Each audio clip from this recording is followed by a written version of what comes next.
Shai Hulud is back for a fourth sequel. This time it's targeting packages like TanStack, literally hours after I published this video on Next.js, which was just brilliant timing by me. This one is actually a massive NPM supply chain attack that impacts more than just TanStack. It also got packages like UiPath, Mistral, and 160 other packages, even including PyPy packages like Guardrails AI. What makes this one even more fun is it included a deadman switch, so if it detected that you rotated your stolen keys, it would wipe your entire PC, and it even had some global politics built in too. So let's dive in.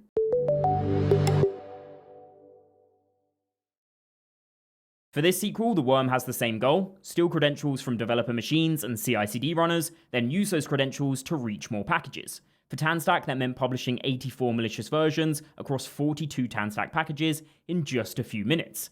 Now, I'll walk through how they managed to infect TanStack in the first place, but first let's see what the malware itself does if you were to install one of these impacted packages. Inside the malicious packages, you would find a new file called routerinit.js, as well as an injected optional dependency, which leads to what looks like a legitimate TanStack router GitHub link, but it's actually an orphan commit on the attacker's fork. This is just the way that GitHub handles fork links, so the URL can actually look like it belongs to the original project, even though the commit is actually from a fork. In that fork, there's a lifecycle script, prepare, that runs bun run task runner.js and has exit 1 at the end. That's just a clever way to make the optional dependency fail after the payload's already run, so the install keeps going like normal and it leaves less obvious traces in your install logs. Also, you may have noticed that this isn't running that router.init.js file that I said was injected into the packages at the start, but for now, just think of these two files as playing the exact same role with different names. The TLDR is, when you install this, it's going to run this script. The first thing that script tries to do is decouple itself from the obvious install flow, so it will check whether it's already running in the background, and if it's not, it forks a detached copy of itself and exits the parent script cleanly.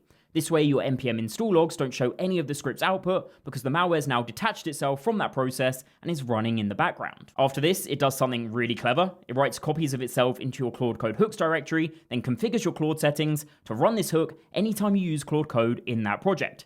This way, it can survive past the original install and keep re-triggering every time you open Claude Code in that project. It actually does the same with VS Code's task runner, duplicating itself in there, so if you use VS Code's workspace auto run features, you have the exact same problem. It even sets up an OS level service called GitHub Token Monitor, but we'll come back to that one because that one is absolutely diabolical. It's also pretty diabolical that you haven't subscribed yet. The next thing the payload does is it gets to work stealing your credentials, and it tries everything. In GitHub Actions, it looks for credentials and secrets in the runner environment, more specifically scraping the GitHub Actions runner worker process memory for your workflow secrets that include masked secrets. And it even inserts a fake CodeQL looking GitHub workflow that serializes your repo secrets and exfiltrates them later. It also looks for AWS secrets, first going after your environment variables and local config files, but then it also goes after AWS metadata services like IMDS-v2 and ECS task metadata. For Kubernetes, it steals service account tokens and certificates, which allows it in-cluster API access to whatever role-based access control privileges that pod's service account had, which in badly configured clusters can be extremely broad, sometimes effectively admin. And to make that even worse, it also goes after HashiCorp Vault, gathering all your Vault-related environment variables and tokens, then uses whatever Kubernetes access it has to retrieve all of your Vault-managed secrets. And all of that's just what it does to your CI deployments. If it's on your workstation, it goes after all your SSH keys, your NPM credentials, your Git credentials, shell history, cloud provider credentials,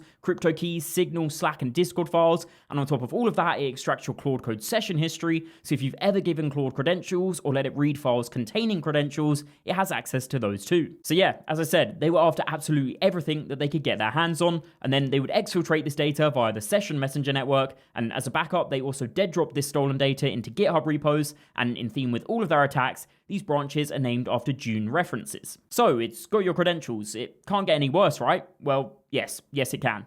On top of all of that, if you remember that service that I said it sets up on your machine, well, that one monitors your GitHub tokens and it keeps re-exfiltrating them, but also every minute it checks if the token is still valid, and if it's not, it runs RMRF on your user directory, wiping everything. It also tries to create an NPM token with your credentials with the description, if you revoke this token, we will wipe the computer of the owner, implying that it does the same thing for NPM tokens too. So if you revoke these tokens before isolating your machine and removing that background process, the payload can self-destruct your PC, which is just absolutely diabolical. And as a side note here, the Python variant of this attack does roughly the same thing, but it also includes a check to see if your machine's language is Russian. If it is, it just stops. And if your machine appears to be from Israel or Iran, it generates a random number between 1 and 6, and if that number is 2, it runs a destructive wipe command and tries to full volume play an MP3.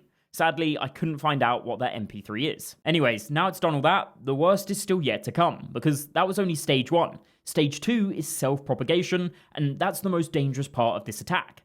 First, it will look on your machine for any valid NPM tokens where it can publish without two-factor authentication, and if it finds one, it will scan all of the packages that account has access to, then use those credentials to add itself to those packages and publish new infected versions. Now that's obviously pretty bad, but you also probably shouldn't have publish tokens sitting around that can bypass two-factor authentication, so the much scarier version of this is what happens when it runs inside your CI/CD. Because in CI, the attacker doesn't need a long-lived NPM token because good setups often rely on OIDC, which is meant to be safer.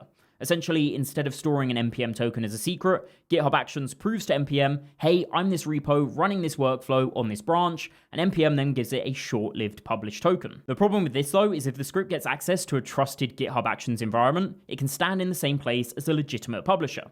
So the malware can use the OIDC related environment that GitHub exposes to the job to request an OIDC JWT token from GitHub's token endpoint, then it exchanges that JWT token with NPM for a short-lived publish token through the NPM trusted publishing system, and now it can publish without ever stealing a permanent NPM token and look completely legitimate. In this case, the malware bundles a copy of that router init.js file into the package's tarball, then adds the malicious optional dependency, then publishes it all as the latest tag for that package, so when someone or some CI/CD pipeline installs those packages, the loop starts over again, spreading as far as it possibly can. So that's all pretty insane, right? But now let's focus on patient 0, TanStack. How did they get infected in the first place?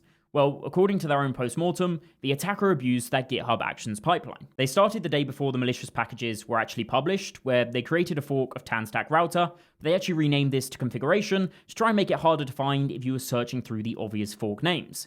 Then they added a malicious commit to this fork, which they fake authored as Claude, and it had a commit message that was prefixed by skip CI, so it wouldn't immediately run CI on a push event. The next day, they then opened a PR against TanStack router called Work in Progress Simplify History Build. And this is where the actual attack happens. The TLDR is that TanStack had a bundle-sized GitHub Actions workflow that used pull request target, and that's notable because pull request target actually runs in the base repo security context, not the fork. That means that it has access to the base repo's cache scope and its GitHub token. So this workflow checked out the PR, installed its dependencies, and ran a benchmark build. The trouble is though, that fork contained malicious code. In this case, it was a Vite setup script that poisoned the PNPM package store under the exact cache key that the release action would later use. They actually pre-computed this from the public PNPM log file using the exact same formula that the workflow also uses. Once that poisoned cache was saved, they actually reset that branch back to match the current main branch, so the visible PR looked like a zero file no op, and then they closed that PR and deleted the malicious branch. So from the outside, it looks like absolutely nothing has happened, but they've poisoned that GitHub Actions cache. This means that 8 hours later, when a normal maintainer merged an unrelated PR into main, it triggered TanStack's release workflow, which restored the PNPM poisoned cache, and now attacker-controlled code was running inside that release action. It then used the same logic with OIDC to get an NPM publishing token and managed to publish 84 versions of itself across 42 TanStack packages, and it didn't even need to get to the publish package step of the action.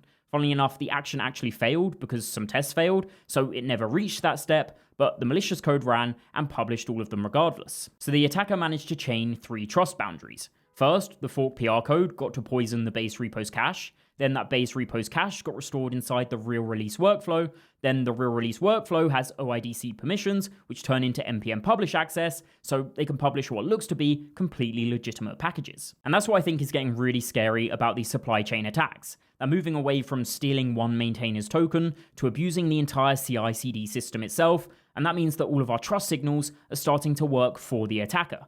This was a signed package with valid provenance published by a real workflow. So there we go, that is Shai Hulud 4, and if you want to check if you've been compromised by any of these packages, I'll leave links to blog posts down below, which will cover how you can find out and what you can do if you have installed one of these. Let me know in the comments what you think about all of this and the NPM ecosystem. While you're down there, subscribe, and as always, see you in the next one.